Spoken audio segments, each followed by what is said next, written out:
Well, today's going to be very interesting because one of your favorite utilities for the way it looks is the Ford Explorer. I've always really liked the Ford Explorer, the drive, the way it looked, how it's very rugged looking, and this one is very similar to that. Yeah, it kind of looks like the previous version, but it's on an all-new platform. Even though it looks similar to the last one, it is all new. So the one we have here is the base model. It does have some extra options on it, which is also going to be a good test because this is kind of the one people are going to buy, I think. Yes, for sure. And the one we have here has the upgraded 20-inch wheels. It's got the power liftgate around the back. So nice rugged look. What is it about the look of this that you like? I like the boxiness of it. I like that it is rugged looking. It almost looks like I'm gonna go Off-road. Off-road with it, which maybe I will. Now this is a little bit bigger than the previous version. So let's get inside and see if they've updated some of the concerns I had anyway of the previous version and take it for a ride. You gonna go first? I'll go first. This video is brought to you by Car Cost Canada. Get the dealer's cost, list of rebates, plus discounted interest rates. Use the promo code MOTORMOUTH to become an expert member and get extra searches. The link is in the description below. There we go. It's pretty good for the power, I think. Do you remember we have a friend and they went from the 3 Series that had the 6-cylinder and they ordered the new 3 Series, but didn't realize they changed the engine. Oh, I remember. They went from an inline 6-cylinder to a turbo 4-cylinder. Well, they thought it would be exactly the same, but as we all know, yeah, even if it's really great, they still like to make changes. and what happened was they were really disappointed. They're like, the dealer didn't tell us it had a turbo 4-cylinder. We thought we were getting the old engine. That's right. And I wonder if there's going to be anybody that picks up the new Ford Explorer, because they've had like 2 or 3 of them, and drives it away and goes, wait a second, I just bought, wait for it everyone, a 4-cylinder Explorer. You think that could happen? No. I think people are going to drive the vehicle and they're going to see if they like it, and you're going to want to get the feel of the drive. I don't believe that. And I would certainly hope the dealership would tell them that they're buying a 4-cylinder. Yeah, so let's go through the details here. 2.3 liter EcoBoost, means turbocharged, 4-cylinder in this size vehicle.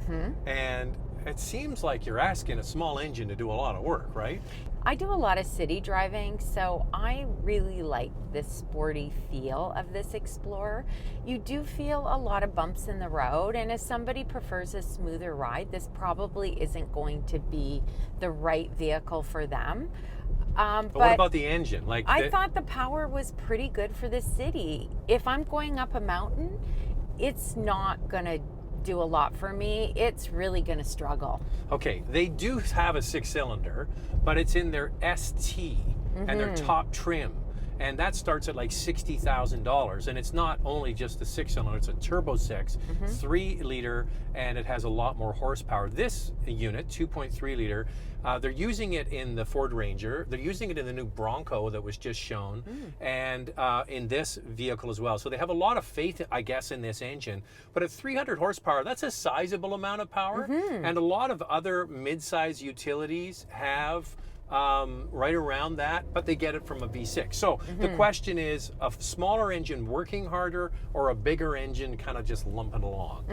I think a bigger engine will be great for those long road trips going up a mountain. But for city driving, I think you would probably be okay with this. You know, with this turbo 4-cylinder engine, I think Ford gets the most out of it because they have a 10-speed automatic transmission they're using through most of their fleet. And it does a good job of getting power out of the engine. However, it's busy. It's shifting up and down all the time.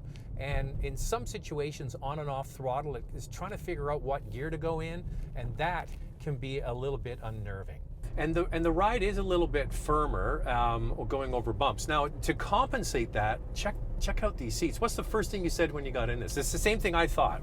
So plush. The foam, I don't know what they've done here, but I could sit in this seat forever. I feel like I could be in my living room watching TV in one of those seats, you know, that goes back. The Barker loungers, whatever they're called. I think the second row is definitely not as comfortable as the front seat. It's okay even in the second row, but not like this. All right, well, while we're on the seats, what about getting into the third row? Well, I'm wearing a dress today, and you certainly, I can assure you, you did not want to see me get out or into there was that probably third a row. lot of guys who are probably like, I'd like to see that. But what you're saying, there's no glamorous way to get in or out. There's no glamorous way, and they're very uncomfortable, and I feel like my knees are up to my chest when I'm in there. And here's the thing about this 7-seater, if you're looking for all the seats to be up at all times because you really need this room, this isn't the vehicle for you. Other vehicles, I always go back to Atlas, in my opinion, I think is the best when it comes to having, you know, a really comfortable third row seat. Now, speaking of Atlas, they also have a turbo 4-cylinder, but it's really only on their base model. They do it as a price point to get you in, and then they'll quickly switch you to the 6-cylinder for most of the models. The only exception is the CX-9 from Mazda. And you know what? Credit where credit's due. That does a good job. It does do a good job. I'm a big fan of the CX-9. Love the drive. Like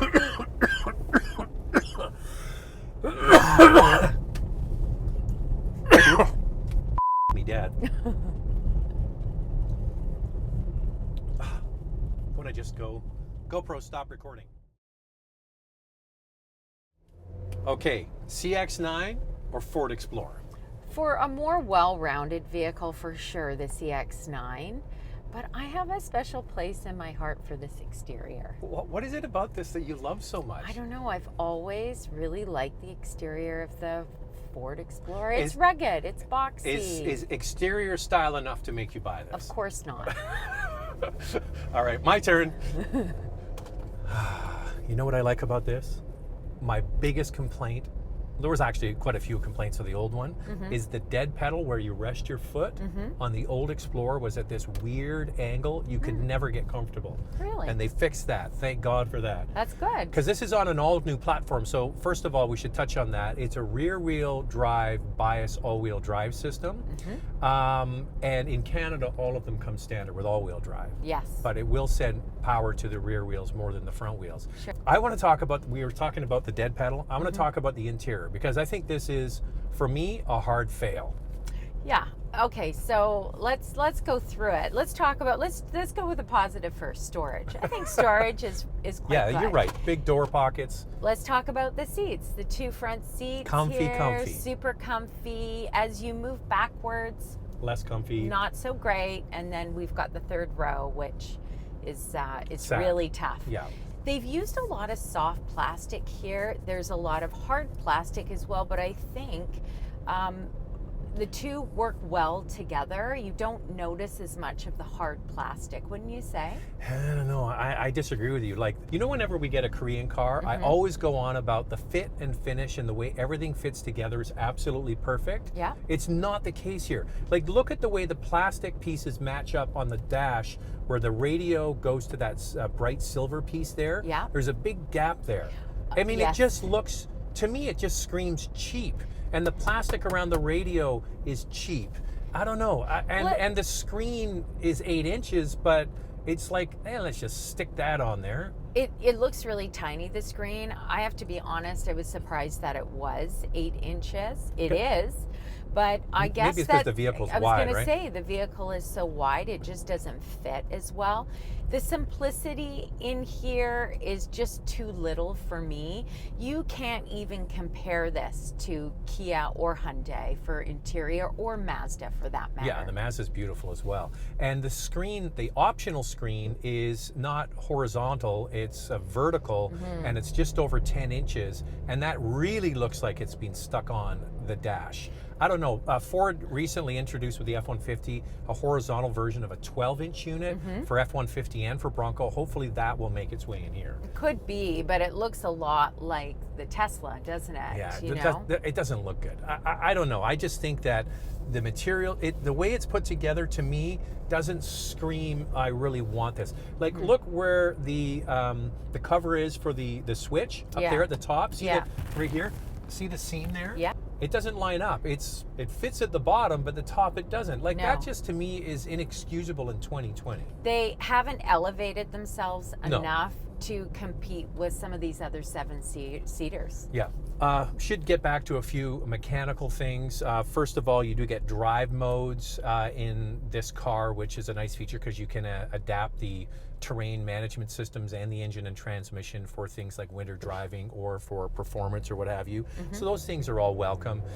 This does come with forward collision warning with autonomous braking, but the full suite of advanced safety features, you got to pay extra for that. And while we're talking about paying for things, this starts at the roughly $1,000 mark in Canada, which is the same as pretty much all of them now. Like Telluride starts at 45 grand. Guess how much this one is with the equipment on it? Just over 50? Yeah, it's got some upgrades like the wheels. It's got the big pano roof. It has a cold weather package, which gets you heated rear seats, which I would want, and a heated steering wheel. And that brings the total to almost $51,000. This to me doesn't scream $51,000. Not compared to its competitors. Do you remember last year we did a road trip with our family and we had the Ford Expedition and our friends broke down and we had to take them with us? We did. And we piled everything in the Expedition. So with the Expedition, you do get the turbocharged 6-cylinder. You get way more room. Yeah. And if you're looking at a high-end version of this, for me, I would get the Expedition. For sure. And I think it looks pretty cool. You like big and boxy. That's big and boxy. And it was comfortable too, the Expedition. It was a solid vehicle. Similar cheap interior, but I think more vehicle if you're going to buy a high-end one of these. I'm really disappointed. I thought they could have done way more with this. I was excited when you said, oh, we've got the Explorer next week. I was really excited to drive it. And it is a disappointment when we are in a very competitive market, but this is what they've put out, and I'm sure that there are fans of Explorers who will continue to buy. This is where the Koreans are going to eat their lunch all day long. I'm sorry, it's just true. I don't know why you would buy this over a Telluride or Palisade. I have no clue. It could very much be that Ford has some loyal followers, especially with the Explorer. It has been out for a very long time. This is the 6th generation.